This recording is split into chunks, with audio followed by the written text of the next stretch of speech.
Welcome to Creepypasta Theater, a show where we explore the strange world of creepypasta. Join us as we hear tales best left untold, travel roads best left unexplored, and see sights best left unseen. Today's story, The House of Eyes. Author, unknown. This story can be found on creepypasta.wikia.com and is protected by Creative Commons license. This story also contains some profanity. Listener discretion is advised.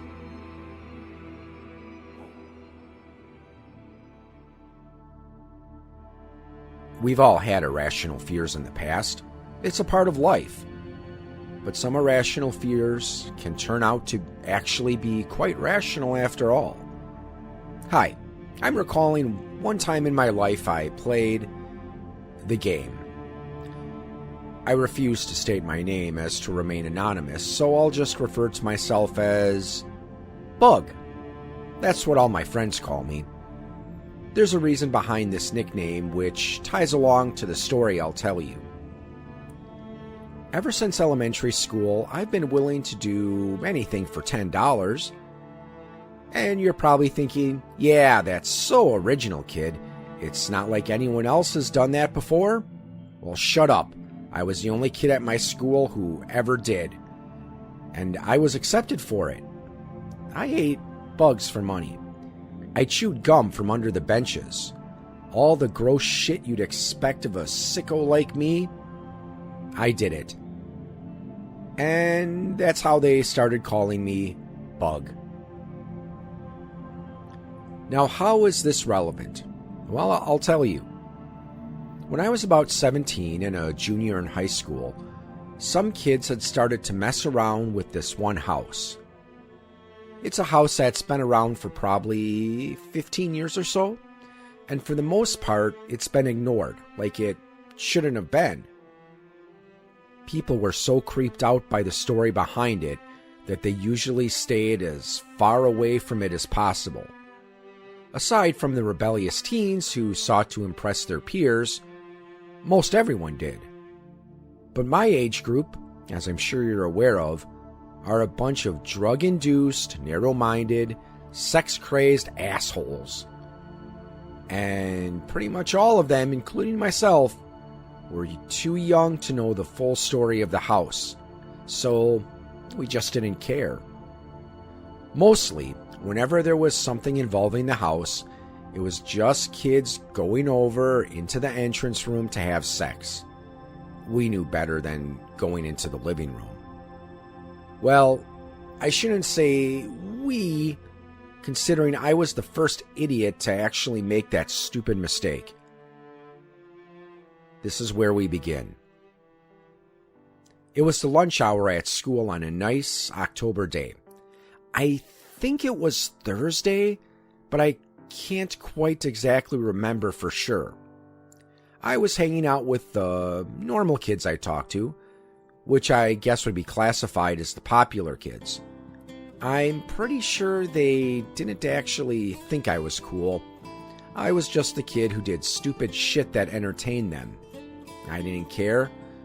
No one else thought I was cool anyway, so I took what I could get. This one jock asshole and his cheerleader girlfriend of like less than a week before were bragging about how they'd been getting down and dirty at the old house. I tried to tune it out at first, but they just wouldn't shut up about it. So finally I stepped up and said, "You two are so cool. Well, I'm gonna beat your little fuck session. I'll stroll into the living room and come out completely unharmed." This caught everyone's attention. Not just the cool kids, but everyone. You should have been there. It was like someone had just shot the president. Nobody said a word. They all just stared at me, giving me the kind of glare a person would give to a person who's just been cursed. Finally, one of the guys from the cool kids stood up. He was actually a pretty legit person. I didn't mind him at all. He stared at me for a second before he opened his mouth. A few words squeezed their way out. Are you fucking nuts? I just laughed and answered him. Do you think I am? Maybe I am. That just puts me on a whole new level above you all. He just shook his head. I can't believe it. You cannot be this fucking stupid. Well, how about this? Why don't you come with me?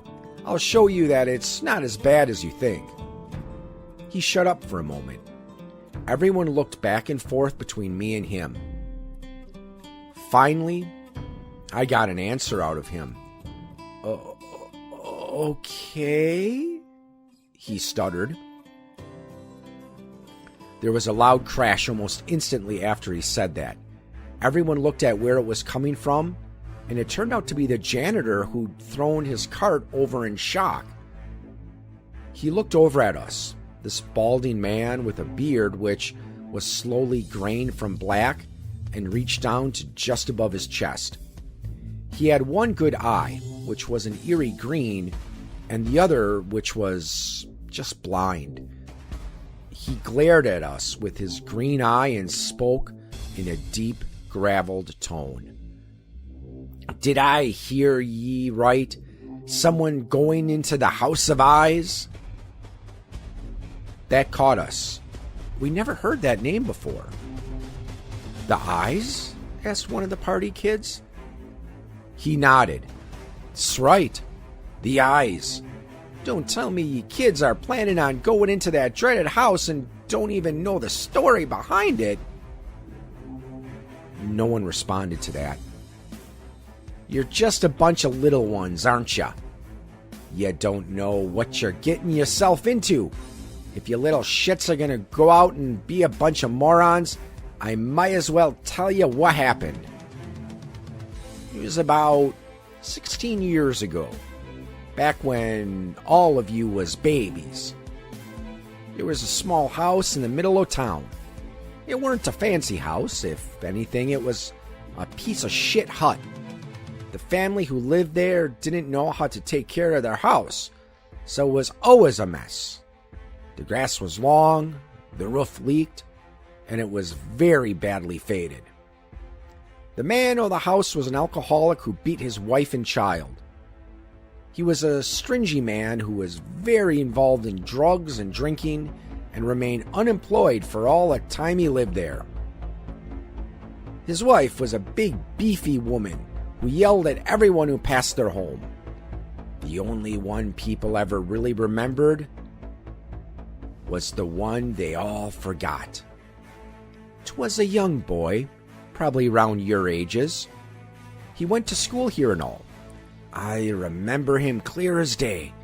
He had this long, stringy hair that went down to his ass. He wore the same clothes daily, and he never bathed. In all the time he went here, no one said a word to him, and I'm sure I never heard him say a damn thing. Well, one day, he just never showed up for school. No one really noticed at first, but eventually a day turned into a week, and a week turned into 2. That was when the newspaper had his obituary. A suicide it was, and even though the paper said what happened, his parents still tried to hush it up, and there was no memorial service. Soon after, the house grew quiet, and it seemed like no one was there anymore. Some thought they moved, but after a while, it was proven what had happened. Murder. There was no suspect. There was no verdict. The case is still a mystery to this day. Sometimes, though, you can hear arguing coming from inside of the house. But that's not the scary thing. When some investigators went in to check it out, they found the bodies in the living room.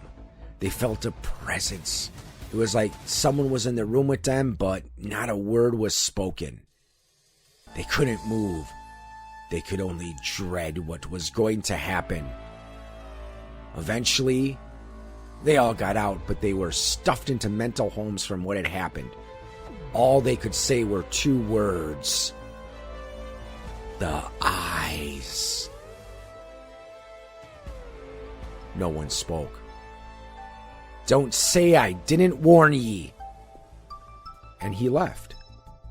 When he was gone, the room remained silent for a minute before I broke it with abrupt laughter.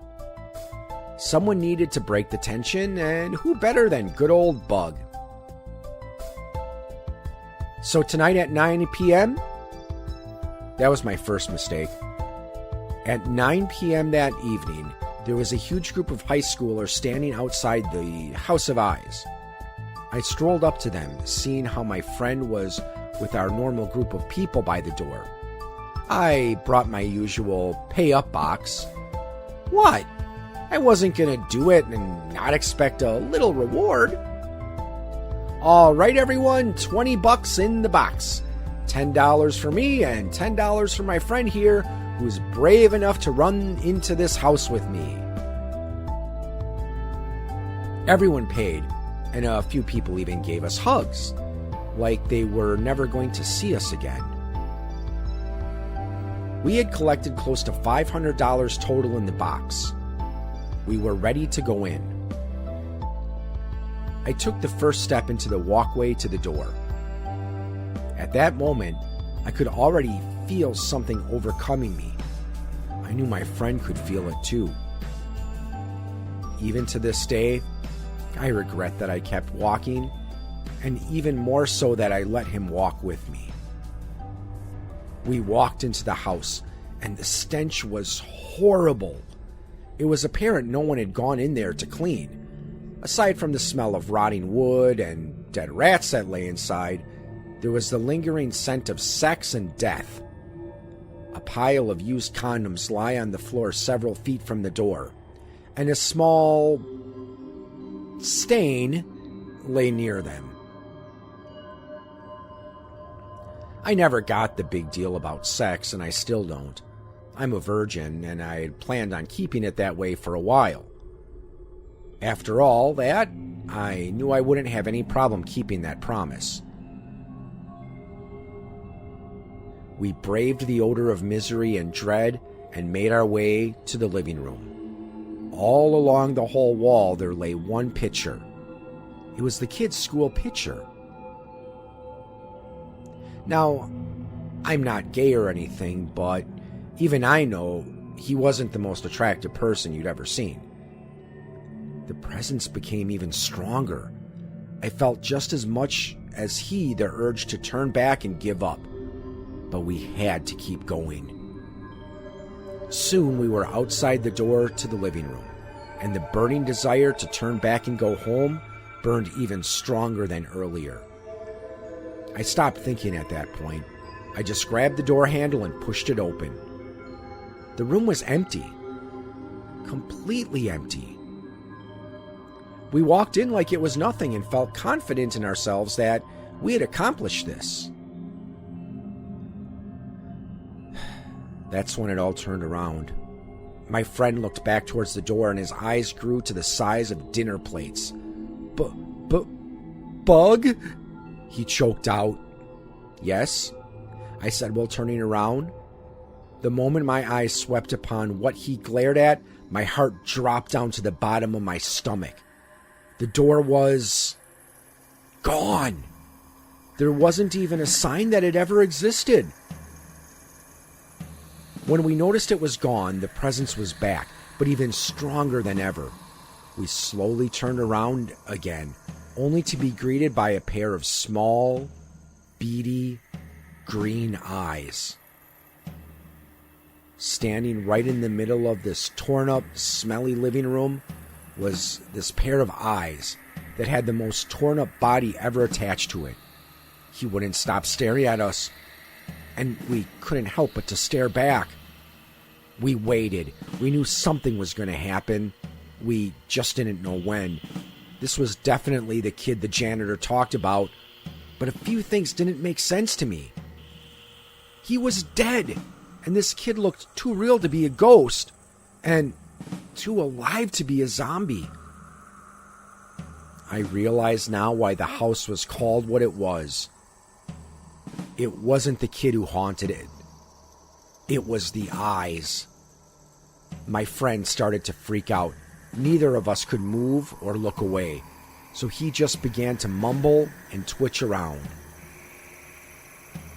"Bug?" he whispered, waiting for him to attack. The room didn't help at all. It was completely silent. The only thing to be heard was our organs doing their work, and that made it much, much worse. My friend's mumbling turned into screaming and panic. I remember exactly what he said when his words came out clear. "Bug, Bug, I'm freaking out, Bug. It's the eyes, the fucking eyes. I can't take it anymore." I then watched innocently as he proceeded to grip his own eyeballs and rip them out of their sockets. Soon after, he dropped to the floor in pain and began to bang his head onto the ground. Blood, flesh, bone shard, and brain matter flew everywhere every time he hit his head. I knew this wasn't the work of the eyes either. This was my friend's own doing. He twisted his bloody and disfigured head towards me once before he died. Between sobs of pain and fear, he choked out, "The eyes are with us forever, Bug." I then knelt down and held him, screaming for my own life. I looked around and the door was back, but when I looked again, the eyes were standing directly above me. Before I could suffer the same fate as my friend, I busted down the door, bolted out, and ran straight home, ignoring everyone else who was outside waiting for me and my friend.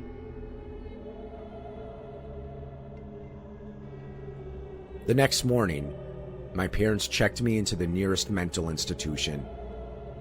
I'd heard what happened. My friend's body was found hanging from a tree outside his own home, hanging by his entrails, left exactly the way he was when he died. I couldn't stand to even talk about it. I still dream about him. I dream about the eyes. They won't leave me alone. They follow me everywhere. What the hell can I do about it? I want it to stop, but it won't. God, why the hell did I ever even start talking about it? It's just making everything worse again. Stay away from that damn house. Please. No one should have to deal with that ever. Just please don't go into the house.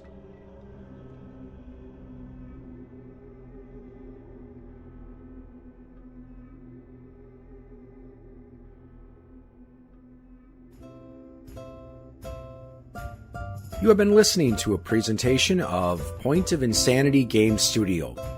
Visit us on the web at www.poigamestudio.com.